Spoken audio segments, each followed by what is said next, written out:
Hey, it's our wedding anniversary, and I have a lot of dishes ready for us today. I told my husband that I would be waiting for him to cook for our 5th wedding anniversary, but he said he couldn't come home because he had to go on a business trip on short notice. Dishes? I don't care what you did. If you can't eat it alone, why don't you just throw it away in the garbage? The moment he told me to throw it away, I felt my love for my husband rapidly disappear. Okay, I'll just throw it away. Oh yeah, and my name is Lucy. I am 29 years old now, and I work in an office. I'm not good with socializing, and I don't have anyone at work that I'm close enough to go out in private. I live alone, have no boyfriend, and spend my holidays alone. I am often asked whether I am lonely without a boyfriend, but I enjoy my hobbies and have never felt lonely. My hobby is cooking, and I like to cook dishes from all over the world that I have never eaten before. I often go all the way to supermarkets in the next city that deals with imported foods to cook foreign dishes. I enjoy spending time alone, so I have never strongly thought about having a boyfriend. But sometimes, I wish I had a child. I imagine that it would be fun to cook and make sweets with my children. Still, I didn't try to expand my social connections and gave up on the idea that it would be impossible for me, who always spent my days going back and forth between work and home. Then there was a drinking party at work. The chairman of our company runs several companies, and it was a joint drinking party for all of them.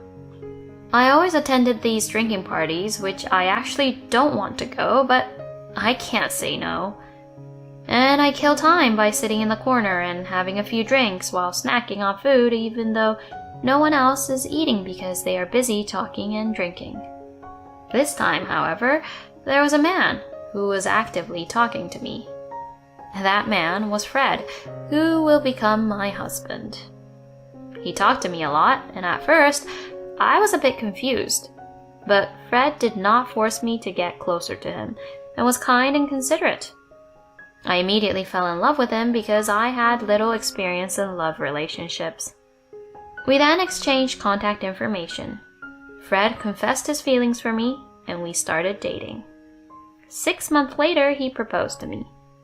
My husband praises my cooking as delicious and always thanks me for cleaning and doing laundry. I thought I had married a good man and that I could build a happy family with him. However, that happy life did not last long. At first, he thanked me for doing the house chores, but before I knew it, it had become the norm for me to do it. I come home earlier than my husband, but I also work, so it is a heavy burden for me to do all the housework. I asked my husband to help me as much as he can. Housework is for women, isn't it? Besides, you say you are working, but you're just doing simple work, and I don't have time to do it, so you do it. He told me that my office work is simple, and not only did he not want to improve, but he looked down on me. I was never good at talking back, so I couldn't argue and just accepted what my husband said. I was forced to do all the housework, so I did all the cleaning around the house, but there was one place I couldn't touch. That was the shelf for my husband.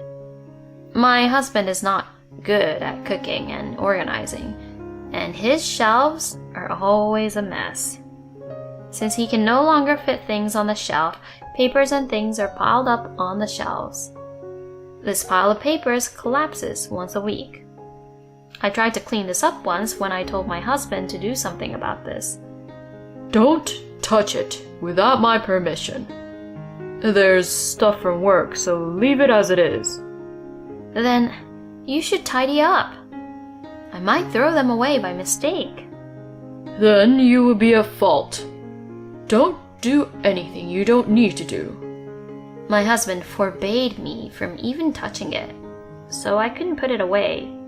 So I just kept putting the papers back when they collapsed. I hated that he took it for granted that I would do the housework, but what made me the saddest was that we rarely ate dinner together anymore. When we were first married, he would call me as soon as he knew he would have dinner outside with his colleagues, but now he won't tell me unless I ask him. Even when we were able to eat together, my husband looks at his phone and eats in silence. I have asked him to stop, but he won't let go of his phone and keeps saying he is checking on his work. Even though these things were going on, I didn't want to divorce him.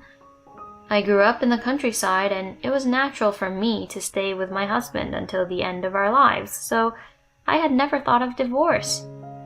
After 5 years of marriage, when I had become accustomed to my husband's arrogance, a piece of paper fell out of the stack of papers on the shelf. It was a credit card statement. Normally, I would have put it back on the shelf, but I was a little curious and looked through it. There was a list of all the transactions, and among them was the name of a well-known theme park. I have never been to a theme park with my husband. My husband often goes out with his workmates and friends, but I don't think he goes to theme parks with them. So he is cheating on me. I have no conclusive evidence, but I could only assume that. From there, I looked through the pile of papers for any other evidence and found a year's worth of credit card statements. There, I found a history of everything, from the names of luxury hotels and fine restaurants to airline tickets that I assumed he has spent on behalf of his cheating partner. When I checked the dates he spent the money, I found that they coincided with days when my husband said he was going on a business trip or would be late for a drink. Still, at that time I thought that if I told my husband that I knew he was cheating on me, he would apologize and come back to me. Maybe I wanted to think that the affair was just for fun, and that he actually cares more about me because we are married. I decided that I would tell my husband about the affair on our wedding anniversary. He was on a business trip when I looked at our credit card statement, and our wedding anniversary was just around the time he returned from his business trip. I called my husband to let him come straight home when he got back from his business trip. Oh, what the heck? You called me out of the blue. Do you have time right now? Tell me quickly what the requirement is. You will be back from your business trip in 3 days. It's our wedding anniversary. I'll be waiting for you with a lot of dishes for the anniversary, so don't go out for a drink and come back straight home. Yes, okay. My husband said in a bothersome manner, and immediately hung up the phone. For our first wedding anniversary, I made my husband's favorite gratin and onion soup, and he was very happy. I decided to make the same dishes this year and bought and prepared ingredients and new dishes for our wedding anniversary. I thought that if I told my husband about the affair and he apologized, I would forgive him. Then came the day of our anniversary. I finished most of the cooking, but my husband did not come home. I called him, but he did not answer the phone, so I was worried that he might have been in an accident. After the 5th call, my husband finally answered. Where are you? I'm at the airport. Why do you ask? Huh? Didn't I tell you? Because I'm about to go on another business trip.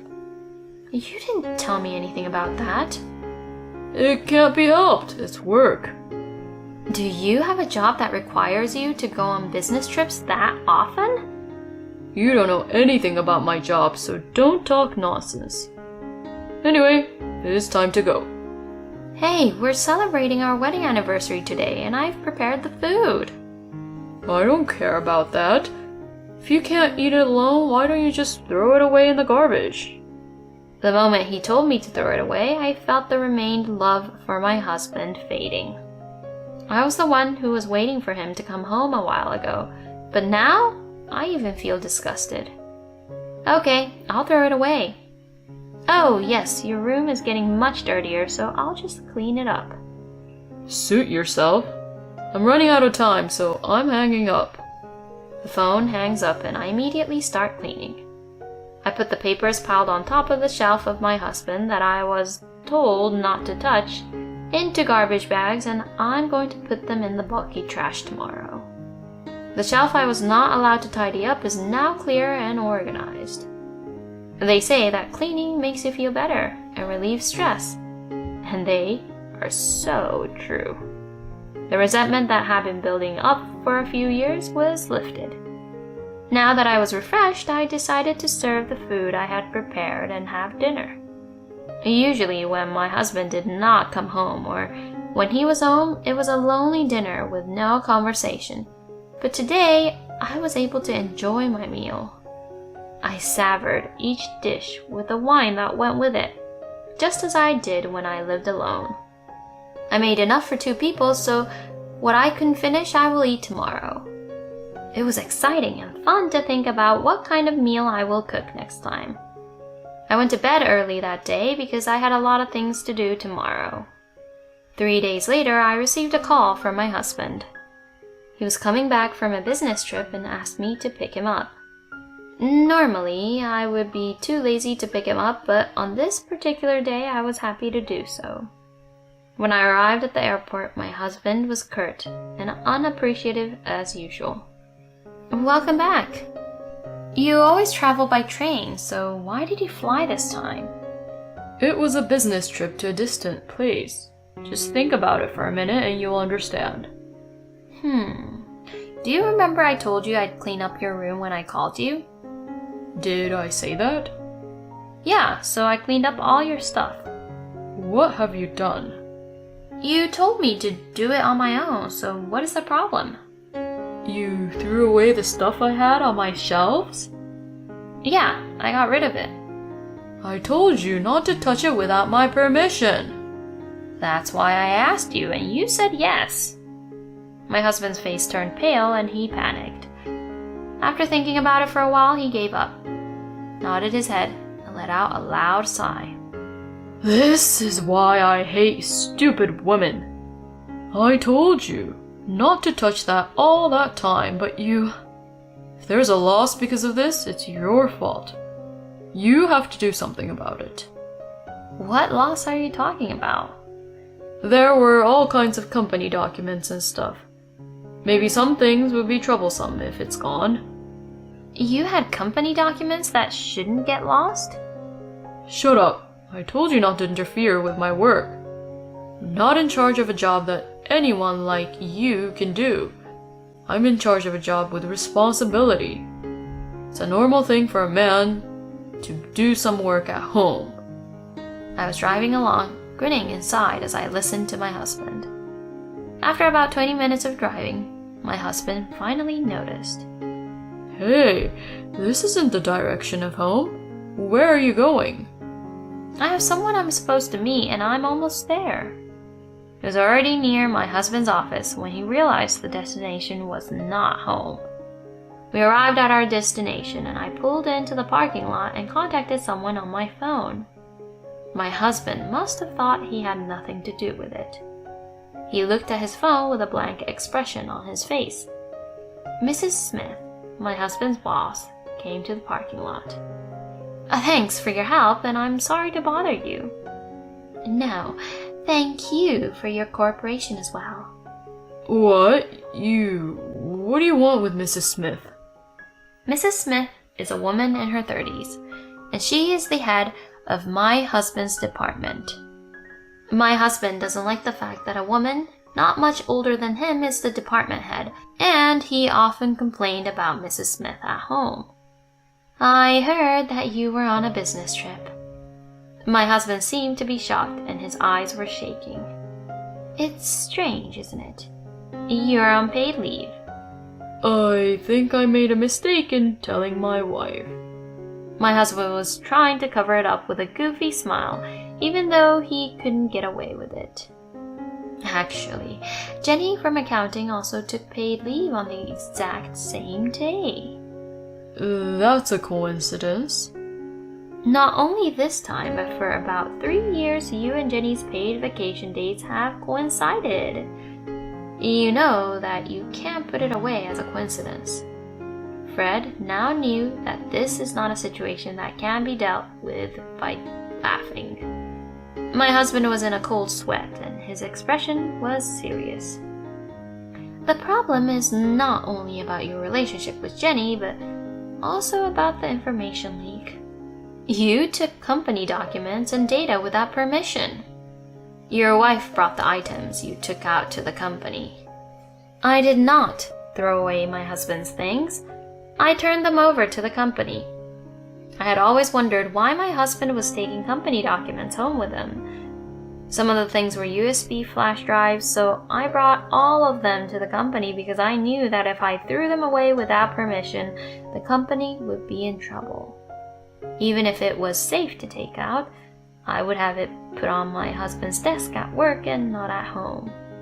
When I asked his colleagues to look through 2 garbage bags worth of stuff, they found some documents that would make anyone at work pale in the face. And on top of that, the USB flash drive contained data that was not allowed to be taken out of the office.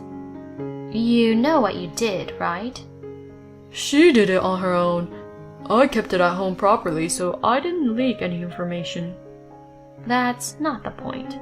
Anyway, the president and the chairman are both waiting for you in the conference room, so please, come right away. Why the president and the chairman? To decide on your punishment.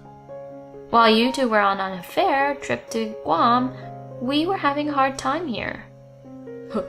How did you know we went to Guam? Jenny, the woman you were having an affair with, posted a bunch of pictures of Guam on social media, including a 2-shot of you. Damn that bitch. Thank you for your cooperation, ma'am.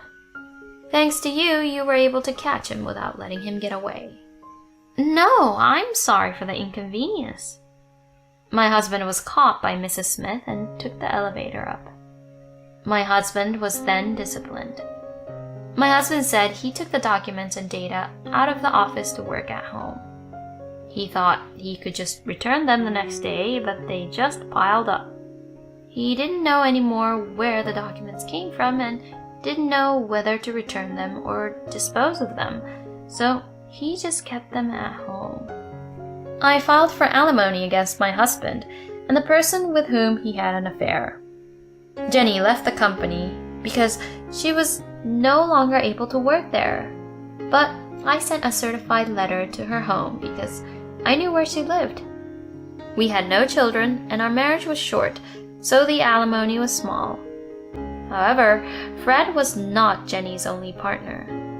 She was also having an affair with a married man who was a business partner, who had a child and had been married for a long time. And because of the length of the affair, she was charged a large amount of alimony by her husband.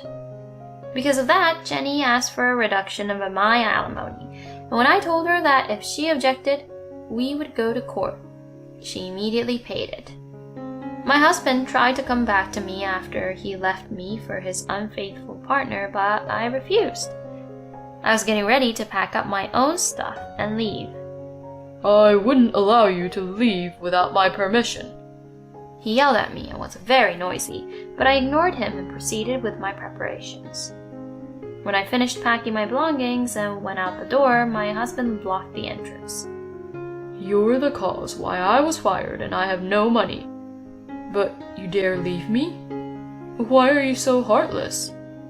You deserved everything from getting fired to being penniless. What are you saying now when you hate me enough to take a trip to Guam for our wedding anniversary with an adulterer?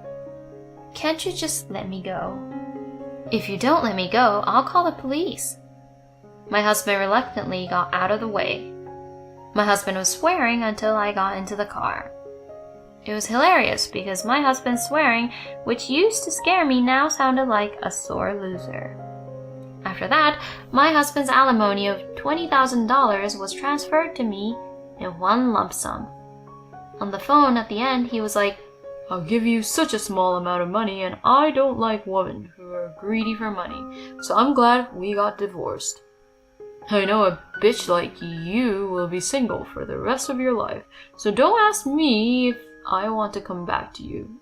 It's too much trouble. He says so, but for my husband now, $20,000 must be a lot of money. In fact, the pile of documents my husband had left behind also contained ATM statements from a consumer credit company. There were also credit card statements where he had spent over $5,000 in 1 month paying for his unfaithful partner, so he must have been in debt because he had no money. Knowing that he was in debt, I thought he might not pay the alimony, but I am glad that he easily transferred the full amount. Since he is such a slacker, it seems like he is behind on his debt. I blocked all contact with my husband because it would be troublesome if he didn't pay his debts and had to rely on me. I am now an assistant at a cooking school. I quit my job after my divorce and moved far away. I used to think my cooking was a hobby and not at the level of a job. However, I got married and learned that I tend to give up because of various stereotypes. In order to break out of my shell, I decided to do my favorite cooking for my job. And I have a cat while living alone. I was told that having a pet would prevent one from being married, and I assumed the same thing. But I found out that such thinking was only hindering my challenge. I welcomed a shelter cat. And now I am addicted to cooking for cats, as well as for people.